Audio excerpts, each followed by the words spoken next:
Matapos po pagtawanan ng buong mundo ang missile defense system ng Venezuela na made in China, may panibago na naman pong kahihiyan.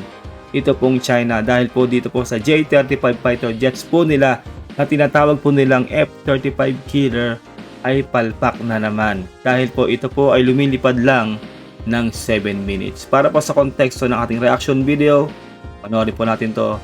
Let's do this. As 2026 began, Beijing faced two major blows. First, from Venezuela. U.S. Special Forces boldly entered the country, Maduro couple into custody. The air defense system China sold them did nothing. What Yes. shook the Chinese military even more was the scandal surrounding their prized J-35 fighter jet. This fifth-generation carrier-based aircraft, which official media had hailed as an F-35 killer, can only stay on the battlefield for a mere 7 minutes. Grabe, mere 7 minutes lang po sa ere. Hindi po pwede ito makipag-dogfight. Alam niyo naman po, no? Kailangan po matagal po sa area ang mga jet fighters. Ito pong sa kanila po ay 7 minutes lang ang itinatagal sa ere. Alamin po natin kung bakit. And deployed in distant waters. After taking off from the aircraft carrier and flying 900 kilometers to the combat zone, it only has about 7 minutes of time to patrol, intercept, and do its job, accounting for fuel burned during the flight and reserve. Grabe, no? Paglipad, konting patrolya lang, balik na agad doon sa sa carrier, no? Grabe tong anong to, J-35 nila, palpak talaga. Time to patrol, intercept, and do its job, accounting for fuel burned during the flight and reserved for the return trip. This is before it even goes supersonic or uses afterburners. If it Grabe. encounters enemy planes and needs to give chase at high speeds, fuel consumption skyrockets, reducing its Yun lang, malakas sa gasolina, kaya naman pala. Basta talaga made in China, palpak po talaga ito. Dito po natin talaga napatunayan, kaya po nagawa po ang salitang made in China ay sirain. Ito na nga po talaga. Kahit saan pong gamit po ng China, vehicle, gadgets, talaga pong madali pong masira, no? Nakakahiya talaga. its operational time to less than 3 minutes. In short, the J-35's small fuel tank and medium-sized body can't handle long-duration missions over distant seas. Ayun na nga, na maliit pala daw po ang fuel tank itong J-35, kaya halos hindi pa nga po umabot talaga ng 7 minutes sa ere. Itong kanilang jet fighter na to na sinasabi nga po nila na F-35 killer. By the time it reaches the battlefield and performs a radar sweep, it's already time to turn back. Otherwise, it risks running out of fuel and crashing into the sea. Yun lang. 1. Before jumping to conclusions, let's first take a look at the official response, which felt like a dramatic performance. Just a few days ago, CCTV aired a grand program, boasting about the Fujian aircraft carrier's electromagnetic catapult. The commentator's voice rang out, "Look, next generation stealth carrier-based aircraft is about to take flight." But when the camera shifted, surprise, what was hanging on the catapult? It was the J-20. Anyone familiar with the field knows that the J-20 is a land-based powerhouse, large and heavy, designed for the ground, not for carriers. So where's the much-hyped J-35?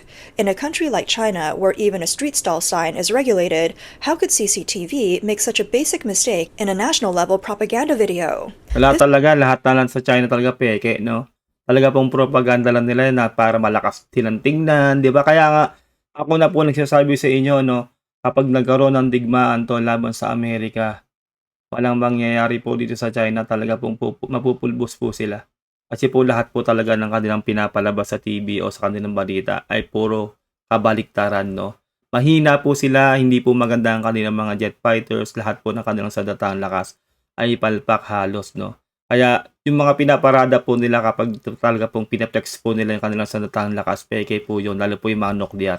Baka nga po laman lang po ng tubig, no? Kaya nga po takot po talaga tong China sa Amerika, lalo po ngayon at talaga pong beast mode po tong si President Trump. This mistake shows that even the officials are too nervous to back the J-35. Once this blunder was made, everyone immediately realized the truth. The Tama. People's Liberation Army is in a panic.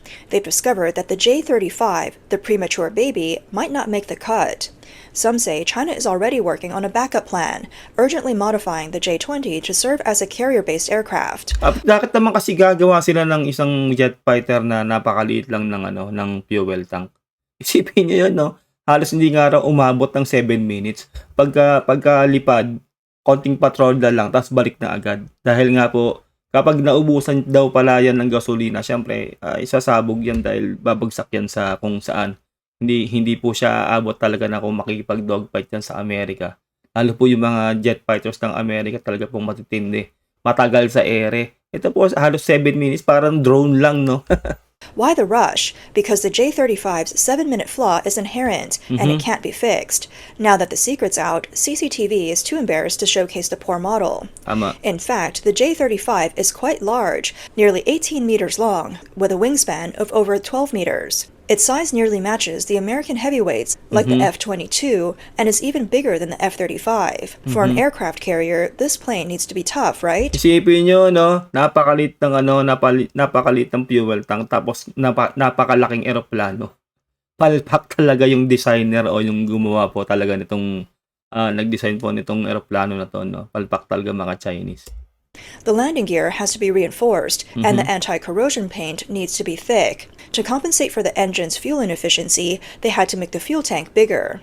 All these modifications resulted in a plane that weighs 17 to 18 tons empty, about the same as the Soviet-era Su-27. So, at its core, the J-35 is a heavy aircraft, Yes. heavy in weight and resistance, but the most critical issue is that it lacks the power to match. Wala talaga, kahit sa F-35 lang ng Amerika, hindi uubra to. Di ba? Isipin nyo, ganun lang katagal sa ere. Uuwi na agad sila kapag nakita nila yung F-35, no? Tapos hindi man lang makapag-maneuver ng maayos tong J-35. Why can the F-35 be so bulky? Because its heart is powerful. The F-135 engine generates 20 tons of thrust by itself. Now look at the J-35. Dragging its nearly 20-ton body, it relies on two domestically made WS-19 medium engines. Officials like to say 2 engines are safer, and the total thrust is higher. Let's do the math. Even if these engines are perfected, each can only produce 10 tons of thrust at most, so 2 engines combined barely reach 20 tons. Looks good, right? This is incorrect. In aviation engines, 1 + 1 is always less than 2.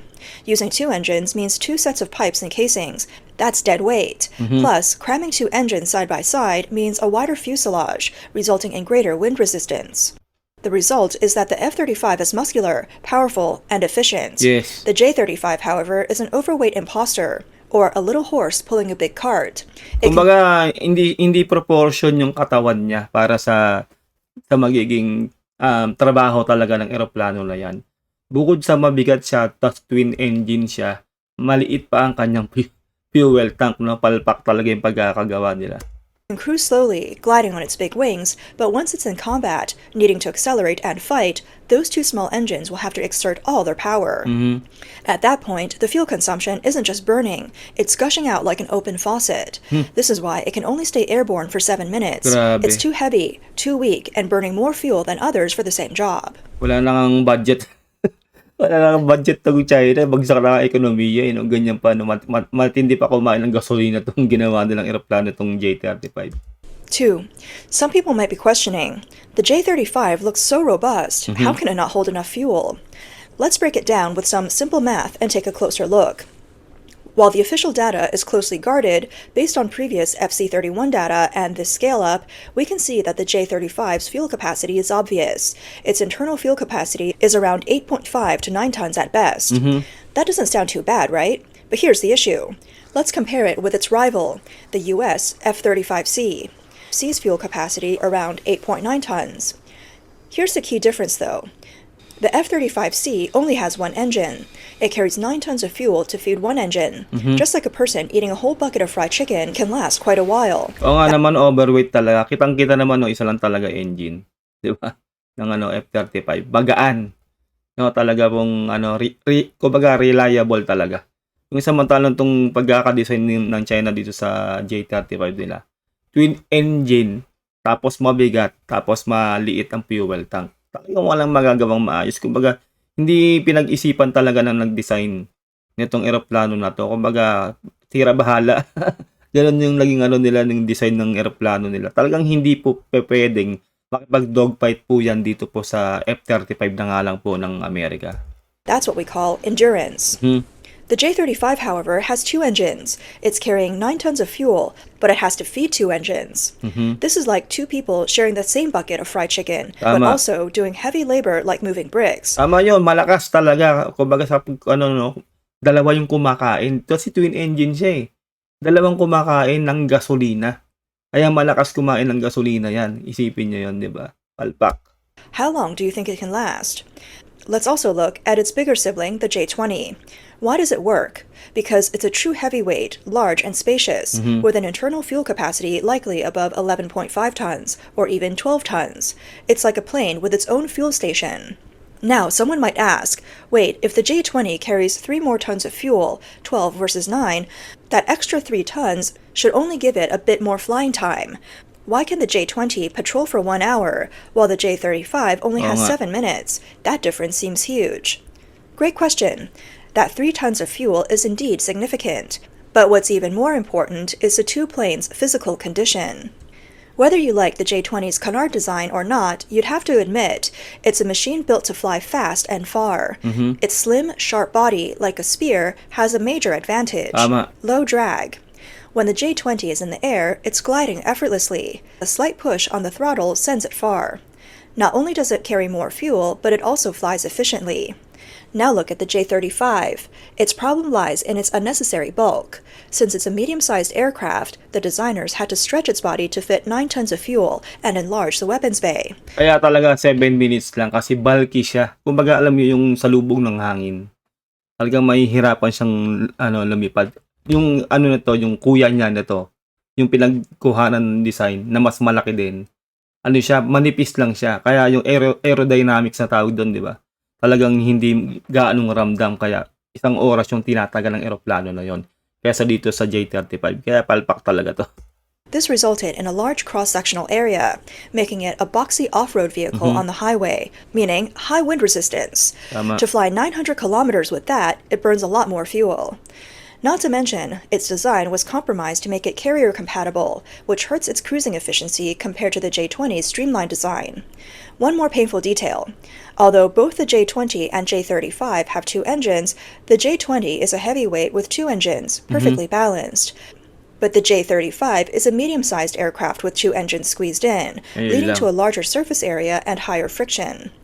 It's like comparing 2 swimmers. The J20 is in a Speedo, sleek and fast, and the J35 is wearing a thick winter coat, sinking Yun like lang. a stone in the water. Ang galing ng paliwanag niya, no? Oo nga naman, di ba? Kumbaga, itong isa talaga ay kumbaga siya, expert mode.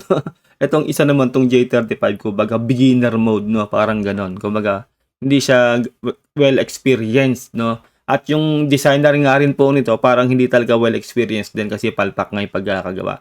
Nagsayang sila ng $1 billion dito sa aeroplano tong J35. Isipin nyo, halos hindi na nga umabot ng 7 minutes, no? Papuntang 7 minutes na yung airtime niya, kumbaga. Anong gagawin niya? Anong silbi niyan sa ere? Wala. No, ikot lang ng konti, 'di ba? Kasi meron pang yan, iba take off, 'di ba, saka landing. Wala na, ubos agad ang gasolina. Palpak. The 3 tons of extra fuel on the J20 makes all the difference over a 900-kilometer flight. In complex fluid dynamics, the J35 is like running with a giant umbrella against the wind. It's exhausted by the time it reaches its destination, with barely any fuel left. Ayun lang po, no? Mahaba na po ating reaction video na to. Mag-comment ka sa baba kung anong saloobin mo sa napanood natin video na palpak na naman na eroplano ng China na J35. Wala po talaga, masasabi po talaga natin pag made in China. Talaga pong palpak. Kung nakaabot ka hanggang dito, mag-comment ka. Huwag mo rin kalilimutan na mag-like sa ating video kung gusto mo ng ganitong content. Mag-subscribe ka na rin para updated ka. Until next time, mag-iingat ka. God bless and peace out. Bye. Parang yelo sa dibdib.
Bakit sa huli ako ang iniwang sugatan?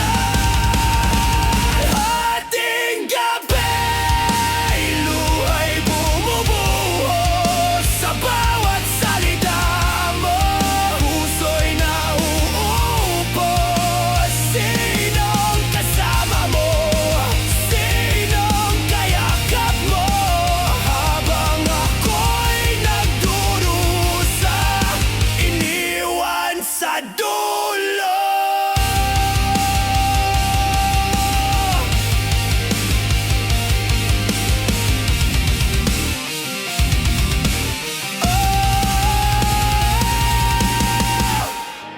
Ang liwanag ng buwan ngayon'y tila nagtatago. Pati mga bituin ayaw akong samahan. Sana'y